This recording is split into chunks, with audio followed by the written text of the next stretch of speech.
Ahora ahora sí. Buenas noches a todos. Listo. Ya leí ahorita los mensajes. Pero estén bien.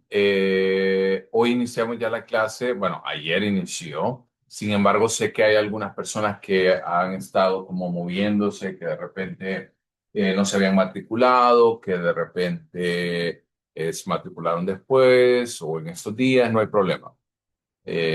Sí, les voy a compartir el enlace de la grabación de la clase de ayer, pero en realidad lo que ayer vimos fue la introducción a la clase y la programación y algunas fechas tentativas. Mañana en el campus virtual van a encontrar subida la programación académica y por ahí por lo menos la primera actividad, por lo menos todo lo relacionado con la primera unidad, para que ustedes lo vayan tomando en consideración. Eh, Vamos a hacer, no ahorita y no lo vamos a hacer en la clase, pero para que ustedes lo sepan y ya vayan considerando esta solicitud que yo les voy a hacer, que vamos a formar grupos, ¿ok? Yo particularmente soy pro de que ustedes lo formen como ustedes quieran, si son amigos, si son compañeros que se han venido viendo desde hace un par de días, pero sí vamos a requerir, ustedes técnicamente son 40 y la lista de asistencia, entonces van a ser 10 grupos de 4. ¿Puede ser de 5? No. ¿Puede ser de 6? No. 4. ¿Puede ser de 4? ¿Puede ser de 5? Es que mire que me... No, 4. 4. Probablemente va a haber alguno de 3. ¿Ok? Y si de repente hay uno que queda moto, el pobre, que no hay nadie, entonces por ahí sí, de repente lo puedo unir a otro grupo. ¿Sí? Pero eso lo voy a saber más o menos como en 2 semanas aproximadamente. Pero para que se vayan ya echando un ojo, vayan echándose un ojito por ahí entre ustedes como compañeros ahí, compañero, compañera, amigo, etcétera, para que lo vayan teniendo eso en consideración. Ok. Sin mayor preámbulo, entonces, vamos a iniciar la clase del día de hoy. Para esto, hoy les voy a pedir, vamos a tener una pequeña actividad donde voy a pedir, creo que la mayoría de ustedes están en computadora, eh, así que les voy a pedir que tengan por ahí a mano su celular porque voy a pedir, vamos a hacer una pequeña encuesta. Las diapositivas que ustedes observan no son de un solo capítulo ni de un solo libro. Entonces, para que ustedes lo tengan también en consideración, para que traten de seguir bien la crónica, ¿verdad? De la presentación, porque es del libro de Laura Aragón, la de Evaluación Psicológica del capítulo 1, y el libro también de Rocío Fernández Ballesteros, de Evaluación Psicológica del capítulo número 1. ¿Ok? Y vamos a iniciar hoy con los antecedentes históricos de la evaluación psicológica. Y para esto entonces vamos a iniciar con esto. Probablemente en algún momento han escuchado las palabras como medición, evaluación, testing. Hemos escuchado probablemente palabras como en inglés como assessment, como evaluation. Entonces, ¿cuál es la diferencia? ¿Cuál es el punto relevante? Y para eso les voy a pedir que ustedes puedan escanear el código QR que está frente a ustedes y lo va a llevar a una diapositiva, perdón, a una pequeña encuesta. ¿Ok? Que me van a dar un segundo. Voy a empezar yo a compartir para que ustedes lo puedan. Oh,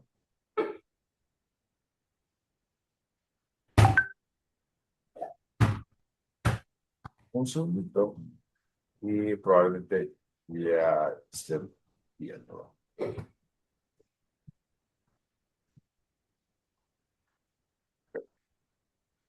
¿Lo logran ver?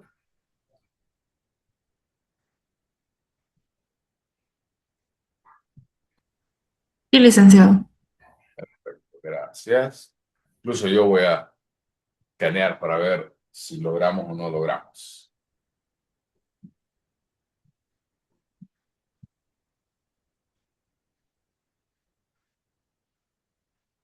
Entonces la pregunta es sencilla. Ay, qué bonito se ve ya. Ya están empezando a contestar. ¿Usted considera que la evaluación y la medición psicológica es lo mismo?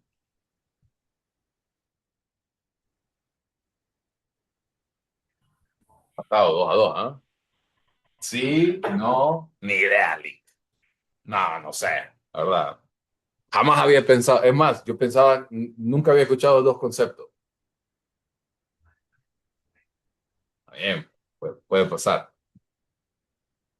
Vamos a dar unos 12, solo 13 han contestado el mentí. Los demás, 14. Hay 38 en el aula, así que la pregunta es esa. Los que no han logrado escanear el código, ¿por qué no lo han logrado escanear? Hola, licenciado, ya lo voy a hacer, es que soy desde el teléfono, entonces, Ok, ahorita. entonces vamos a hacer algo. Denme un segundito y le voy a mandar al chat. Voy a dejar de compartir y le voy a mandar al chat el mero enlace. Lo lleve entonces a la...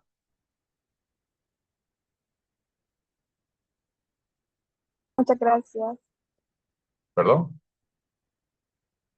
que muchas gracias. L. Denme un segundito, copiar. Aquí, se lo voy a poner al chat acá. Vamos a ver.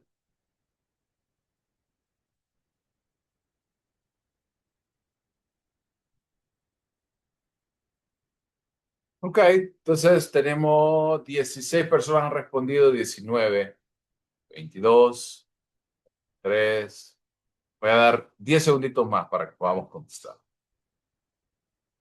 10, 9, 8, 7, 6, 5, 4, 3, 2, 1, 0.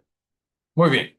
Entonces, 5, 3 y 19. La gran mayoría entonces dijeron que no.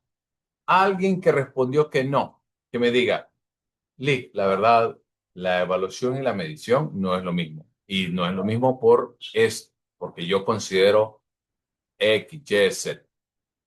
Alguien que quiera... A los del grupo de ni idea no les voy a preguntar nada.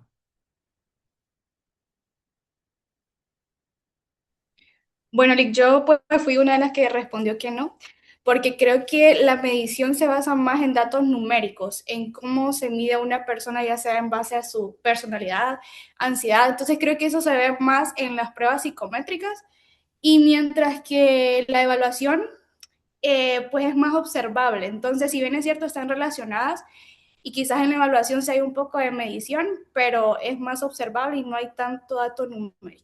Siento yo que esa sería como la diferencia. Muy bien. Daira me adelantó. Ya vamos a terminar la clase entonces por eso.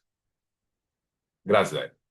Entonces les voy a explicar, voy a ir paso a paso, voy a regresar a la presentación y vamos a empezar a ver los elementos asociados y las diferencias que vamos a encontrar entre evaluación, medición y testing, que son como los tres conceptos más grandes que vamos a encontrar.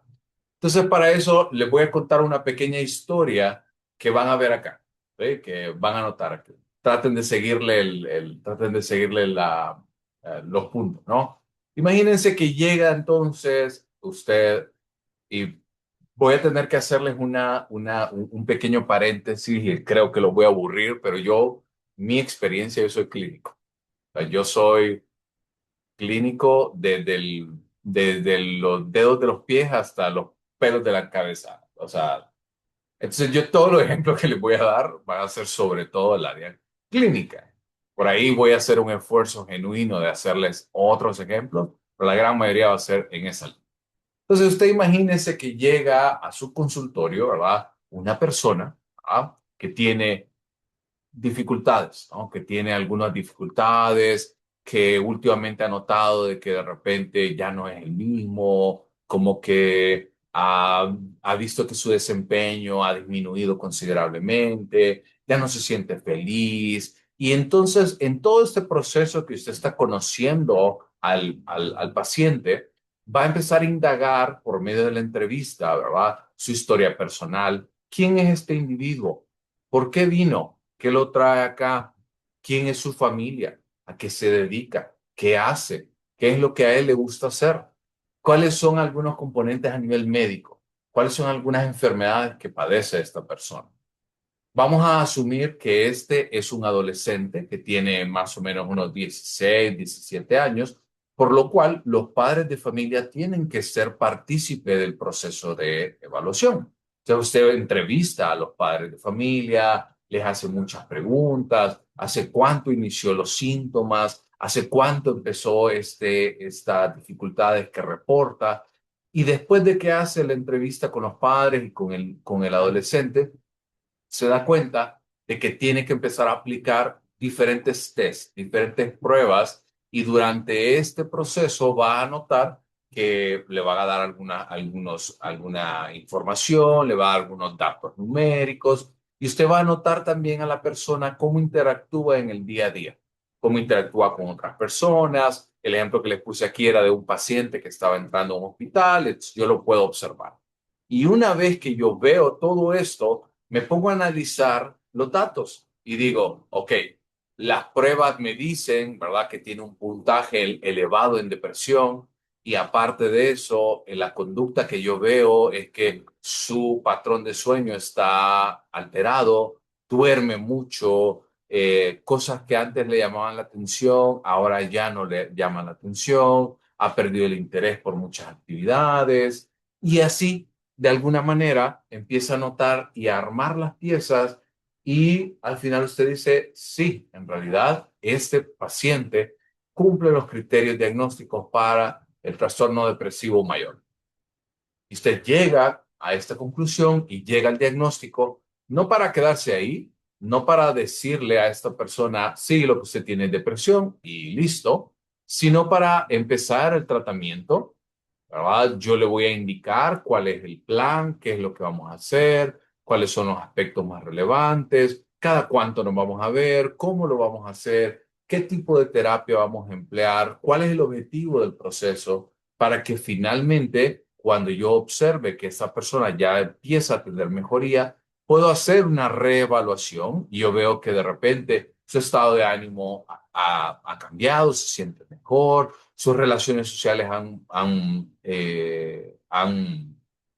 aumentado en cantidad y calidad, presenta adherencia al tratamiento, ahora se vuelve más autónomo, disfruta lo que está haciendo. Y después de esto yo determino que ya no tiene esta persona o no cumple más con este criterio diagnóstico, y por lo cual yo le puedo dar el alta. ¿Alguna vez antes habían visto una historia de este tipo? Piénselo. Tal vez no me lo quieren compartir, pero o a lo mejor ustedes ya tienen a alguien cercano a usted, o usted mismo ha pasado por un proceso de este tipo. Y de repente, si usted no se siente tan familiarizado con este, seguramente se va a ver un poquito más familiarizado con este, donde usted viene y le contratan. Yo les dije que iba a hacer mi esfuerzo, por ponerles otros ejemplos, y le contratan a usted, ¿verdad?, en el área de recursos humanos, gestión del talento humano, y le dicen, necesitamos contratar a una persona, ¿ok? Para este puesto en específico. Necesitamos contratar a un docente para la Escuela de Psicología en la Universidad Nacional. ¿Ok? Entonces, lo que necesita esta persona, el candidato, necesita tener una maestría, una licenciatura en psicología, con una maestría en psicología laboral. Aparte de eso, debe tener experiencia de haber dado clases ya, ¿sí? Ya tiene por lo menos 5 años de ejercer la carrera, y necesitamos también que tenga formación específica en aspectos relacionados con reclutamiento, compensación y medidas de higiene y seguridad laboral. ¿Ok? Entonces, lanzamos nuestra convocatoria y empezamos a recibir a los candidatos, evaluamos a estos individuos, tenemos una entrevista con ellos y vamos aplicando diferentes filtros, ¿no? La primera entrevista donde yo conozco a la persona, me dice quién es, cuál es su aspiración, qué hace, a qué se dedica, cuál es su puesto, cuál es su aspiración salarial, etcétera. Después de ese filtro pasa que usted va a aplicarle ahora pruebas, ¿verdad? Y ya ahora va a medir aspectos asociados como inteligencia, razonamiento, lógica, habilidades numéricas, capacidades pedagógicas, porque como es docente el que nosotros estamos buscando, ¿no? Yo necesito saber, le voy a pedir de que me haga una clase muestra, ¿verdad? Que me exponga a mí sobre un tema que le gusta a esta persona para que pueda entonces yo determinar si cumple o no cumple entonces con los requisitos que yo tengo. Me hago un momento para poder analizar los resultados que obtuve, elaboro un informe y puedo entonces entregar al cliente, que fue la persona que me contrató a mí, para poder entonces determinar quién es el candidato idóneo para aplicar a esta plaza. ¿Qué tienen en común estos? Y probablemente en este segundo ejemplo ya hay muchos que se puedan sentir más familiarizados, ¿no? ¿Quiénes trabajan aquí?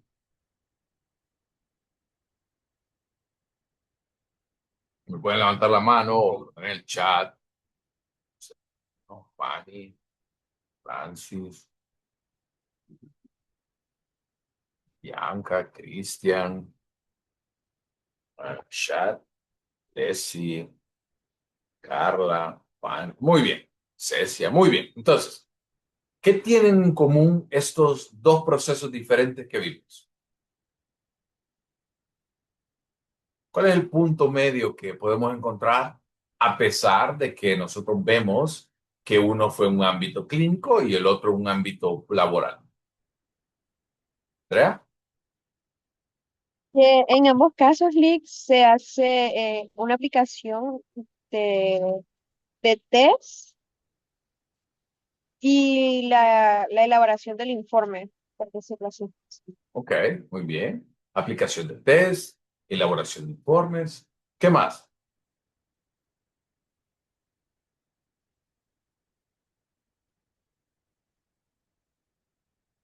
A ver, 41.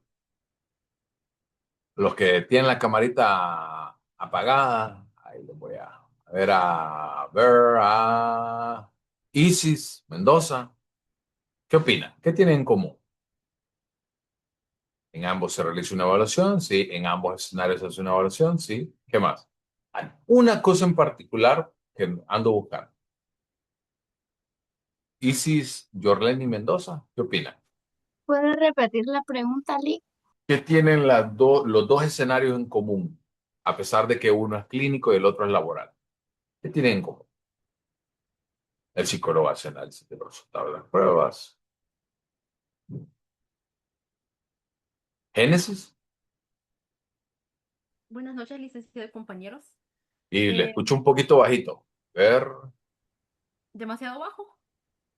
déjeme ver si lo logro subir yo. Yo estoy al 100. A ver, un poquito más. Muy bien. En este caso, creo que lo que yo observo es que también hay una revisión de perfiles en ambos casos. Se revisa tanto en el ámbito clínico como en este que creo que es más de tipo industrial, se podría decir, se revisan perfiles. Se revisan perfiles. Y entonces voy a unir esta idea, porque para que nosotros podamos como colocar la base, una evaluación psicológica es una disciplina como tal, ¿verdad? La psicología, que tiene como objetivo tanto básicos como de investigación, eso quiere decir aplicables y de investigación, que va a explorar y a analizar la conducta humana. Ese es el objetivo primordial de toda evaluación psicológica, ya sea que lo veamos en un ámbito clínico como un hospital psiquiátrico o que estemos evaluando a esta persona que se va a emplear en un trabajo, o vemos a un niño en una escuela, o vemos a una persona dentro de un núcleo familiar, o vemos a un individuo, ¿verdad?, que tiene algunas dificultades para establecer relaciones sociales. Al final, lo que nosotros estamos haciendo es un análisis completo de la conducta para poder entonces tomar decisiones y realizar una intervención. Ese es el objetivo primordial. Porque probablemente, yo no sé qué tan jóvenes o qué tan Yo estoy ahí estoy medio viejito, pero yo no sé si ustedes recuerdan que hubo un tiempo en el que en Facebook, sobre todo en Facebook, salía bien frecuente que le salía como un test, ¿no? Y decía, elige el árbol y yo te digo tu personalidad. O elige el zapato y yo te digo cómo eres. Entonces, o probablemente ustedes cuando están en una plática, están en una plática de viernes por la noche, con unas bebidas así medio espumosas, y usted viene y se le acerca a alguien y le dice, es que yo estudio psicología. De veras, a ver, analízame. Y entonces se pone hasta más serio y como que se hace para atrás y de veras. Entonces, en realidad, si nosotros vemos, ¿no? y llevo esta conversación a un nivel más profundo, tenemos que entender de que para nosotros llegar a conclusiones del comportamiento humano, yo no me puedo echar o no puedo echar mano de una sola fuente de información. Porque para eso es que yo les planteé todo esto, donde yo hago una entrevista, le hago una pregunta, hago partícipe a otros individuos dentro del proceso, como la familia, como empleadores previos, si lo vemos en un contexto educativo, a un profesor, a una madre de familia, a un padre de familia, a un compañero, a un consejero. Y a todas estas personas las hago partícipe porque para mí tienen mucha información que me va a ayudar a entender la conducta humana. Es como, por ejemplo, llegó una vez una persona a mi consultorio donde eh, la queja primordial era que su hijo todavía no era capaz de controlar la orina durante la noche. Y entonces casi día de por medio estaba teniendo el niño episodios de micción involuntaria, de enuresis. Y entonces yo le decía que, ella me decía de que no, es que es bien perezoso, es que no se quiere levantar y probablemente muchas personas pueden pensar eso al inicio, pero cuando empezamos a explorar y a indagar más, me di cuenta de que no, el niño estaba pasando por un episodio de mucha inestabilidad física, los padres estaban divorciándose, uno se estaba saliendo de la casa, el otro se tenía que mudar de la casa, regresar a la casa con los abuelos, mucha inestabilidad dentro de toda esta situación. Entonces, no puedo venir y confiar que solo con los resultados de una prueba voy a poder entender la conducta de un individuo, porque ese es otro error que a veces cometemos.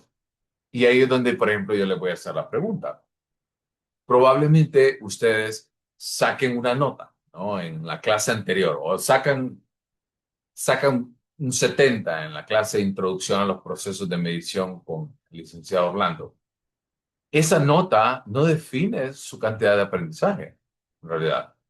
O sea, pudo haber sido que su 70 es un 70, no es mucho, pero es trabajo honesto, o al revés, ¿no? Es un 70 que fue con poco esfuerzo, con poca dedicación, apenas hice lo mínimo como para pasar. O sea, son es el mismo valor numérico, pero son dos historias muy diferentes.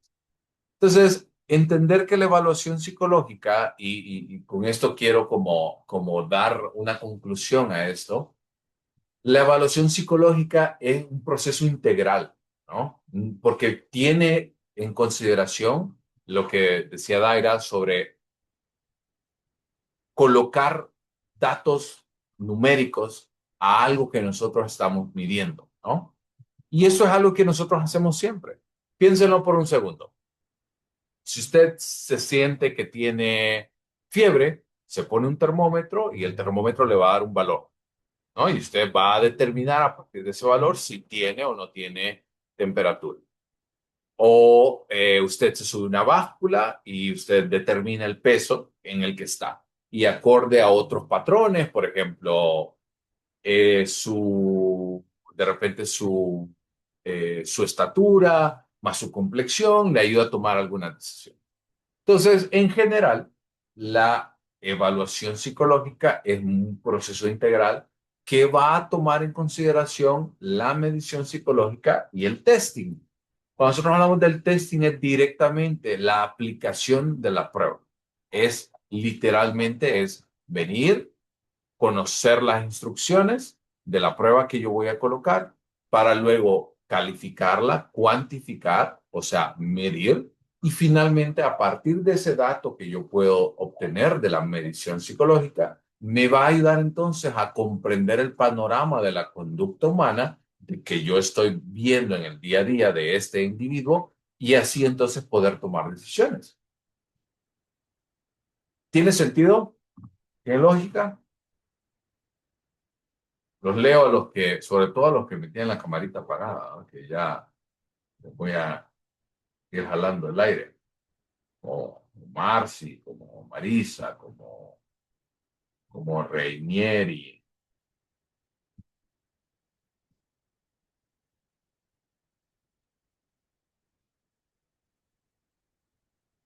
Eh, Ponía Andrea, que sería tipo entrevista cuando en la clínica el psicólogo habla con el paciente, cómo se siente, en el industrial también, para saber cómo es el cambio. Ok, entonces, obviamente, si nosotros hablamos, y creo que probablemente ustedes se han dado cuenta también, más o menos del 2020 para acá, más o menos post pandemia, el papel del psicólogo se ha visibilizado más. Estamos mucho más presentes en un montón de contextos, en contextos clínicos, educativos, hospitalarios, educativos, laborales, en un montón de otros aspectos. Y Jurídicos. esto, Jessica, Jurídicos, le decía también. jurídicos, legales, hay un montón de aspectos en realidad en los que nosotros nos hemos ido infiltrando un poquito más. Y esto habla acerca de que las evaluaciones psicológicas, sobre todo, ¿verdad? Si nosotros lo aplicamos y lo que vamos a encontrar más recurrentemente, y les puedo hablar desde mi experiencia en la parte clínica, sobre todo hay muchas evaluaciones que se hacen desde la parte académica, porque en general normalmente es lo más frecuente que nosotros encontramos.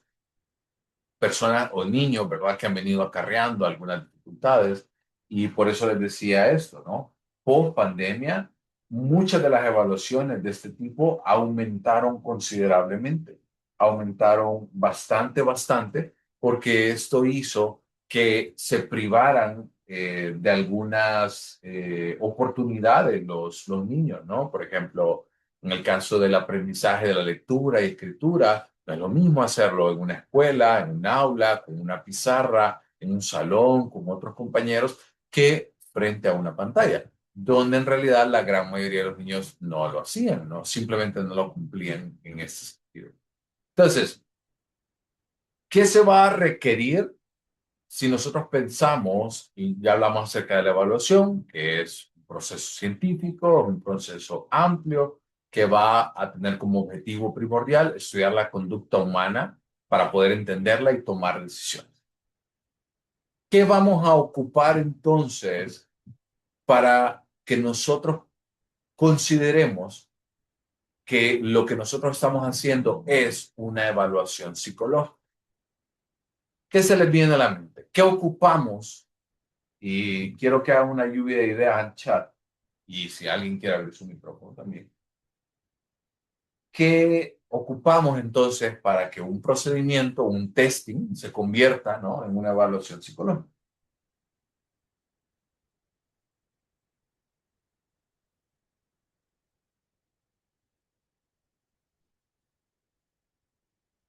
No busquen ChatGPT, ¿verdad?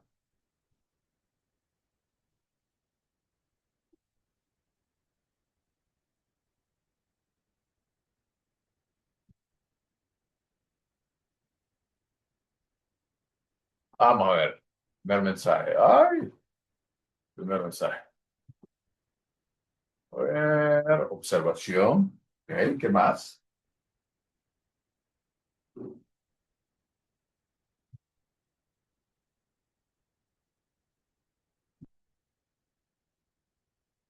Ay, también calladito, ¿verdad?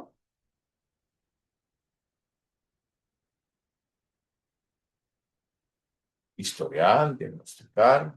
¿Qué más? No, pero piénselo por un segundo. Literalmente, ¿qué necesitamos para llevar a cabo una evaluación?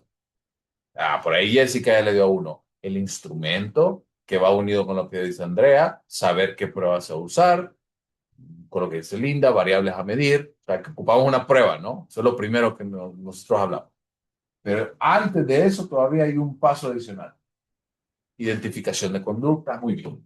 Entonces, lo primero que nosotros ocupamos, tener una entrevista, lo primero que nosotros ocupamos es un evaluado y un evaluador, ¿no? Eso es lo primerito. Quiere decir de que el evaluado es una persona que en primer lugar va a cumplir con los requisitos para la prueba que nosotros vamos a utilizar. Eso quiere decir que tiene la edad, ¿sí? Que tiene el contexto cultural. Imagínense que ustedes quieren aplicarle una prueba de personalidad a un adulto de 25 años, pero resulta que no puede leer.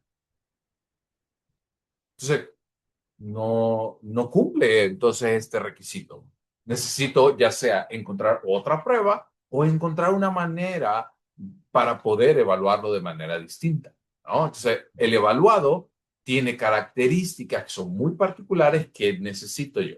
Por ejemplo, cuando ustedes vayan a las siguientes clases, se van a dar cuenta que para los test de inteligencia van a ocupar niños que oscilen entre ciertas edades. Generalmente, si van a la siguiente, que es la 1, va a oscilar más o menos entre los 2 años, 7 meses, hasta los 6 años. Entonces, van a ocupar esto, ¿no? Van a ocupar también que el evaluado cumpla con ciertos criterios, que llegue a tiempo, que cumpla, que tenga disposición, que haga las actividades asociadas con la evaluación. Por otra parte, también el evaluador tiene un conjunto de características muy particulares. Les voy a hacer una pregunta. Todos hicieron la PA. PA o... No, ustedes no, ninguno hizo Puma, ¿eh? Todos hicieron PA. Cuéntenme desde su experiencia, ¿cómo se sintieron? Porque más de algunos estoy seguro que les tocó una aplicación donde el aplicador no sabía ni dónde estaba parado. No se sabía los tiempos, no daba bien las instrucciones, revista, PA. ¿A alguien le pasó? ¿A alguien le pasó así? Que estaba leyendo y era como que leía y no entendía. Usted avanzaba por su cuenta y era como, ay, el evaluador, a ver, por ahí, a Imelda le tocó y a Leslie, calladitos que nadie quiere decir nada, ¿no? No los quieren quemar. No, yo no le voy a ir a poner la queja a las personas que les aplicaron la prueba. ¿Qué decir? En mi caso, licenciado, en el PA, honestamente sí observé como específicamente esa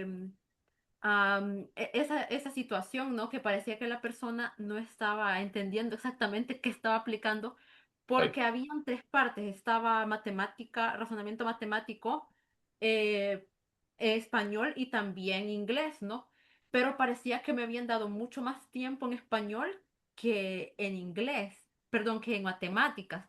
Entonces yo sentía que la verdad me sobró mucho tiempo en español, tanto que voy a ser sincera que incluso me tomé el tiempo, como yo sé que matemáticas me cuesta más, me tomé el tiempo entonces de mejor resolver lo de matemáticas, incluso si todavía era tiempo de lo de español, porque el tiempo de español se extendió tanto que lo de matemáticas era muy corto, era un tiempo muy corto para hacer algo tan complejo. Correcto. Y como por ejemplo lo que dice Bianca, uno le pregunta algo y tenía que salir a buscar a otra persona para responder. Y eso no va a generar confianza en el evaluador. Y eso es algo que yo desde hoy les quiero poner a ustedes en la conversación. Para que la evaluación tenga éxito, más adelante vamos a hablar acerca de esto, pero para que tenga éxito, la persona que usted está evaluando tiene que confiar en usted. No estoy diciendo que usted le tiene que caer bien. No estoy diciendo que usted tiene que ser su amigo No estoy diciendo que usted tiene que ser mi simpatía, no. La persona tiene que confiar en usted, confiar en que usted sabe el procedimiento, cómo se hace, cuáles son los puntos, cuándo tiene que quitar, poner, qué materiales va a utilizar. Eso es algo vital que nosotros vamos a necesitar en un contexto de evaluación. Y sobre todo también debemos generar confianza, por ahí decía Leslie, y por eso importa tanto el rapport, dice Susana. Porque ese es el tema, que a veces cuando me pasó un montón a mí, que cuando yo estudié esta misma clase, todo el mundo pensaba que el rapport era venir y hablar y preguntarle sobre el clima y preguntarle como, puchica, qué calor está haciendo, ¿verdad usted? Y a saber, y todavía hasta la otra semana va a estar bien caliente. No es en realidad eso el rapport. Es generar ese vínculo de confianza entre el evaluador y el evaluado, porque va a necesitarlo. Y sobre todo, porque esto, lo que usted va a evaluar, lo que usted está midiendo en este caso, tiende a ser bien complejo, porque estoy seguro también que todos han ido probablemente al Seguro Social y la enfermera mal encarada, perdón, por cierto, hoy es día de la enfermera, ¿verdad? Por si tengo alguna enfermera por acá, pero la enfermera, que el 99% de los casos es mujer, mal encarada, le dice, es que venga para acá, súbase, la báscula, le pone el estigmómetro y usted no confía mucho en la persona y es medio enojada y todo, pero al final le da un valor, es un valor fácil de medir. Imagínense cómo yo voy a medir la personalidad de alguien si yo no me logro ganar la confianza de este individuo. ¿Cómo yo voy a llegar a conclusiones tan profundas sobre rasgos centrales de este individuo si yo no confío en esta persona? Entonces, entender estas características del evaluado, del evaluador, también entender cuál es el objetivo, porque en muchas ocasiones perdemos de vista cuál es el objetivo de la evaluación. ¿Para qué estamos evaluando? Y finalmente, hablar acerca del contexto. Y vamos a hablar del contexto de las condiciones, quiere decir de las condiciones en las cuales yo voy a evaluar. Condiciones, entiéndase, por ejemplo, un lugar libre de distracciones, un lugar que esté bien ventilado, que presente todas las condiciones apropiadas, que tenga un buen mobiliario, que tenga un lugar, ¿verdad? Que tiene todos los materiales a mano, no como la persona que les aplicó la prueba y que tenía que estar saliendo del aula a cada rato para averiguar. Todo eso va a ayudar a generar ese vínculo de confianza entre el evaluado y el evaluador. Esos son como los elementos básicos que ocupamos. Ahora, hablemos un poquito acerca del marco teórico. Cuando yo hablo de un marco teórico es, yo me voy a ir planteando algunas hipótesis durante la evaluación que necesito entonces poder comprobarlas. Por ejemplo, pensemos en el ejemplo que les puse sobre el niño que tenía, tenía episodios de enuresis durante un tiempo y el manual diagnóstico a mí me dice, ¿no? De que si se cumple, ¿verdad? Más de la mitad, más de las noches de las que no, durante un tiempo de 6 meses aproximado, cumple el criterio diagnóstico para enuresis. Y ese es un marco teórico que me ayuda a explicar la hipótesis.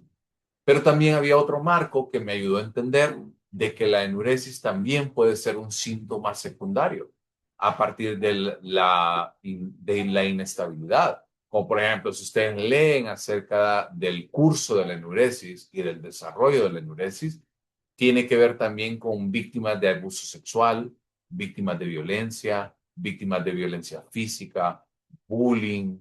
Entonces, hay otros motivos que pueden generar también esta aparición de síntomas. También necesito una técnica o un procedimiento de medida y la interpretación de estos valores. Eso quiere decir la prueba que yo determino que es apropiada para la persona y para el objetivo que yo estoy buscando. Sé cómo evaluarla, sé cómo medirla y cómo poder interpretar posteriormente estos valores para finalmente tomar en consideración la disposición de los sistemas categoriales. Y en este sentido, ustedes que vienen de psicopatología de la niñez y la adolescencia, me van a entender de que, en este caso, ¿verdad? Cuando nosotros veíamos que se cumplían con diferentes criterios diagnósticos, sabíamos que se cumplía el trastorno X o Y, ¿no? Pero también cuando nosotros hablamos acerca de las evaluaciones, vamos a ver que hay puntos de corte, quiere decir que hay valores que me van a determinar dónde se encuentra una persona con respecto a lo que yo estoy midiendo. Y por ejemplo, les voy a poner un ejemplo. Ustedes recuerdan que todos ya llevaron no recuerdo, es que me estoy con el plan, yo estudié con el plan viejo. Psicopatología en la niñez y adolescencia es requisito para esta, ¿no? ¿No? Sí, Lick. ¿Sí? Ya, Método No, Lick. cualitativo. Los métodos cuantitativo y cualitativo son requisitos para introducción. Liz. ok. Ya, es que no me acuerdo. Estamos llevándola justo ahora. Sí. Ok, entonces, por ejemplo, cuando yo hablo del CI, que es la capacidad intelectual, ¿verdad? Hay diferentes tests, ¿verdad? Que después de que lo aplico, lo califico y lo interpreto, me va a obtener y me va a decir que cualquier valor que yo obtenga entre 90 y 110 es un valor promedio, ¿sí? Ese es un sistema categorial también. Eso quiere decir de que si yo tengo un valor entre 80 y 89, va a ser debajo del promedio. Si yo tengo un valor entre 111 y 120, va a ser superior al promedio. Y así. Eso se refiere a estos sistemas categoriales. Vamos a encontrar un montón de pruebas de este tipo que vamos a determinar entonces estas categorías. Por ejemplo, pensemos acerca de otros tests que ustedes han hecho ya. Imaginemos un examen de matemáticas, ¿ok? Está la categoría básica, ¿no? Que es aprobado o reprobado. Si usted saca más de 65, está aprobado.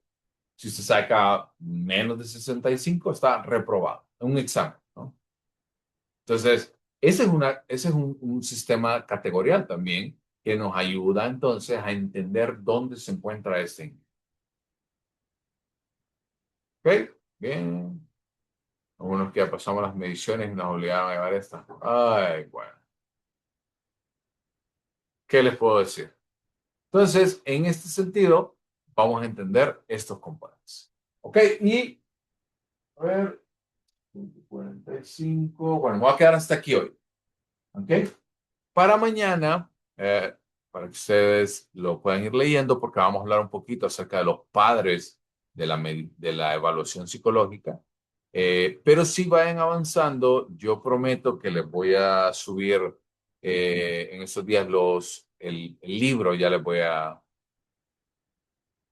se lo voy a compartir, que es el que ustedes van a utilizar para la elaboración de la primera tarea. Recuerden que la primera tarea es la línea de tiempo, ¿no? Entonces, eso se va a hacer de manera individual y yo les voy a explicar cómo se va a hacer.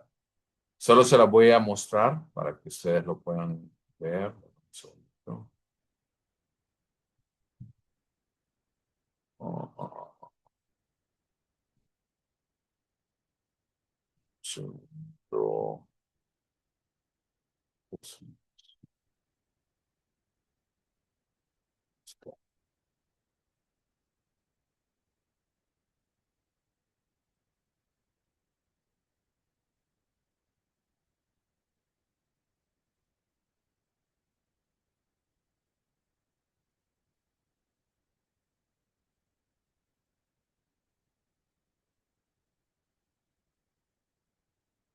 Ok. En este libro, que es el de Aragón, en la página 25,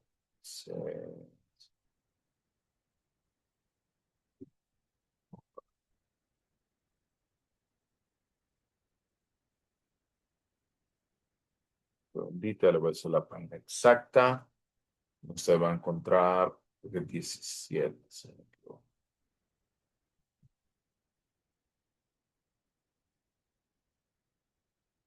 Licenciado, una pregunta.